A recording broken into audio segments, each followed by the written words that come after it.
Okay, so let's talk a little bit more about thought groupings. Let's review what we talked about in class and try to drive a couple of things home. So,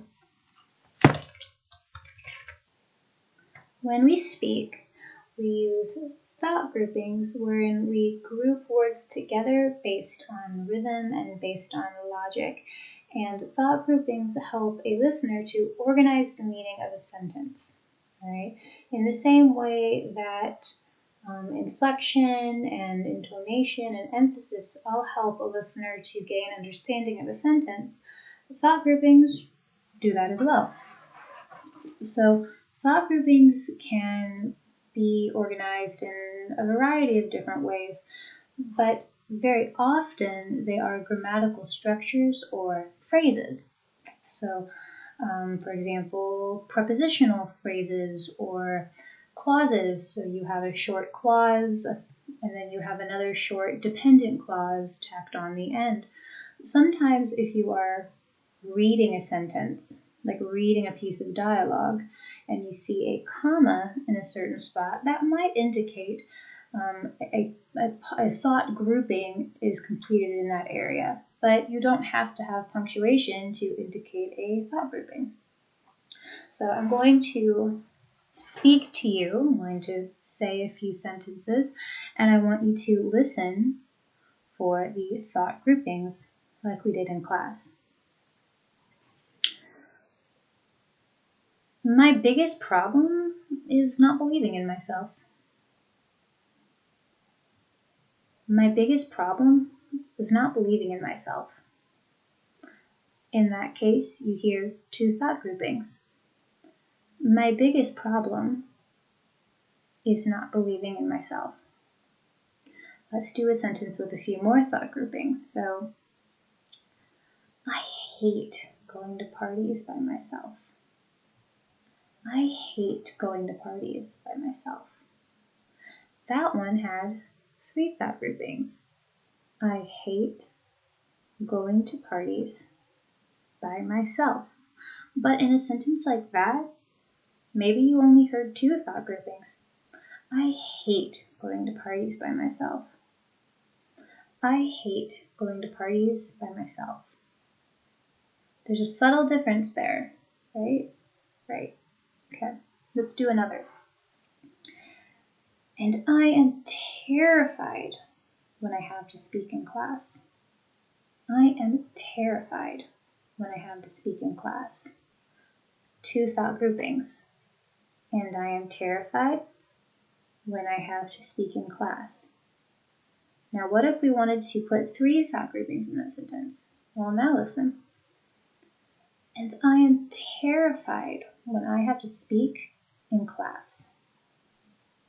Now, there's three thought groupings. And we can hear the differences there. Right? So, words can be combined into thought groupings in different ways. Sometimes speakers choose groups of similar length to create a pleasing rhythm, right?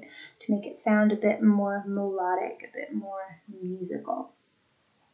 Sometimes, however, speakers group their thoughts based on logic, as would make sense. And so let's say that a speaker groups two phrases into one thought grouping to show that the ideas are related, they're part of the same idea overall. But then you have two different ideas that a speaker groups into separate thought groupings in order to emphasize that they're different, right?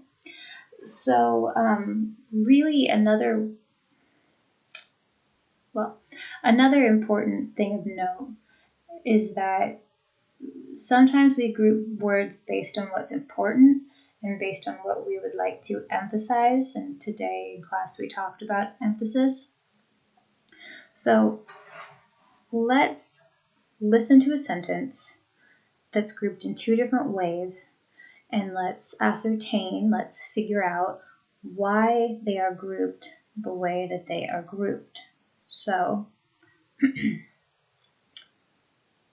I realized that everyone is born with gifts.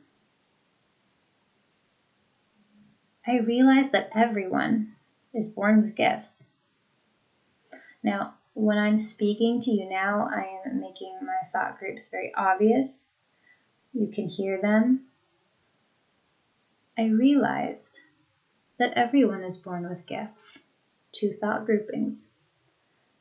I realized that everyone is born with gifts.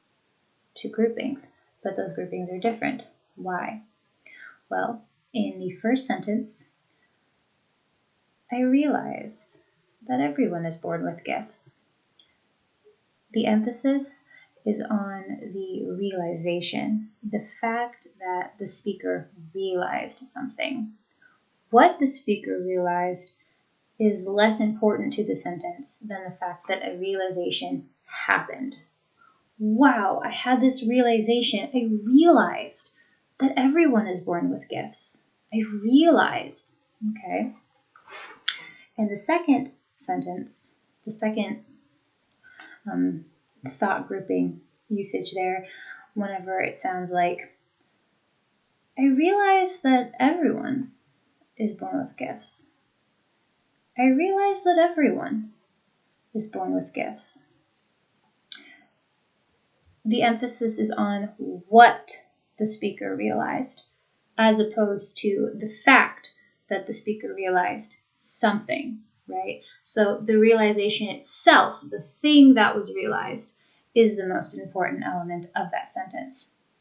So when you are speaking and you want to pronounce the words in a thought grouping together, you want to speak them smoothly and pause very briefly after that thought group before you start the next.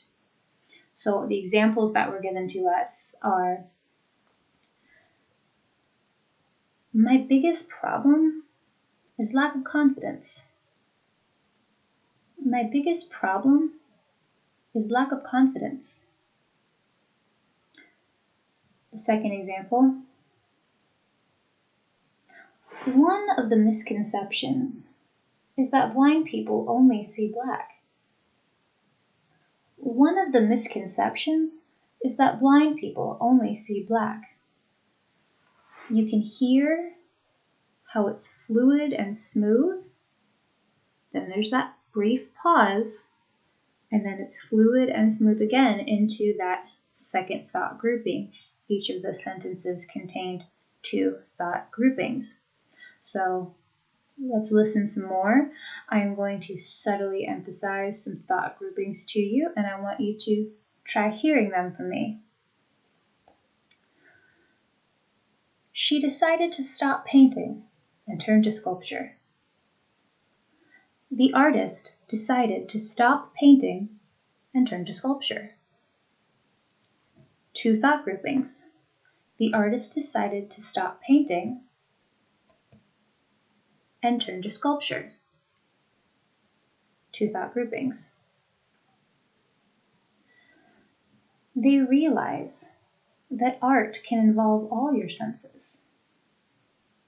They realize that art can involve all your senses. They realize that art can involve all your senses. So you have that fluidity, that pause, and then the fluidity again. Now, emphasis does not indicate a thought grouping necessarily. What I mean by that is that in the sentence that I just gave you, they realize that art can involve all of your senses. You can hear an emphasis on the word all when I say all of your senses, but that does not indicate that there's a third thought grouping in that section of the sentence, right? They realize that art can involve all your senses. You have emphasis there, but the thought grouping is unbroken. It is continuous and it is smooth, okay?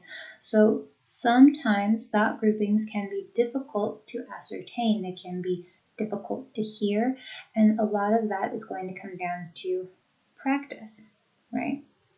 Okay, so if you have questions, you can approach me with your questions as well. I would like you to review the information that we have on pages 47 and 48 of our textbook.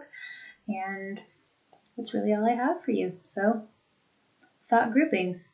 They come out very naturally, and the more proficient you become, the more you will find yourself naturally engaging in very organic thought groupings. Your hesitations will become less, what's the word, and more natural and rhythmic.